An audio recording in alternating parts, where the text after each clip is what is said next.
Hello, যারা Libya থেকে ইউরোপে ঢুকার চেষ্টা করতেছেন তাদেরকে বলি এখনও সাবধান হয়ে যান। সাবধান, সাবধান। কারণ সময়ের চেয়ে ইউরোপের চেয়ে জীবনের মূল্য অনেক বেশি। তার কারণ হলো আমি আপনার এই যে ২ জনের ঘটনা শোনেন।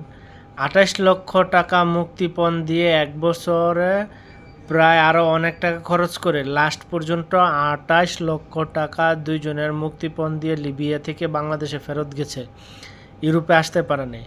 তো আমি বলবো যারা অবৈধ পথে লিবিয়া দিয়ে ইউরোপে আসার চিন্তা ভাবনা করতেছেন, চেষ্টা করতেছেন, তো আমি বলবো এটা আপনারই ভুল।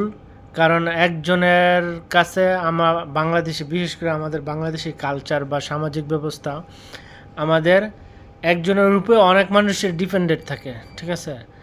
তো এখন আপনি দেখা গেছে আপনি সমস্যায় পড়লে পুরো ফ্যামিলির সমস্যা, আপনার সমস্যা মানে পুরা অল ফ্যামিলির সমস্যা, আপনার একা সমস্যা না। তো এর জন্য বলবো যারা নাকি আপনার লিবিয়া দিয়ে ইউরোপে আসার চেষ্টা করতেছেন তাদেরকে বলবো সতর্ক হয়ে যান। এখন এই একদম ভুল, এটা কখনো চেষ্টাই করবেন না। চেষ্টা করবেন দূরের কথা, কল্পনায় আনবেন না। এখন খুব সহজে আপনার একদম অনায়াসে বৈধ পথে ওয়ার্ক পারমিট নিয়ে ইউরোপে আসা যায়, ঠিক আছে? একদম সহজে। যদি কারো সহযোগিতা লাগে মেসেজ দিবেন, ইনশাল্লাহ যতটুকু সম্ভব সহযোগিতা করব। প্লাস আপনার এই যে কি বলে, যদি আমার ভিডিওটা ভালো লাগে লাইক কমেন্ট শেয়ার করে দিবেন, প্লিজ শেয়ার করে দিবেন। ওকে, ভালো থাকবেন সবাই।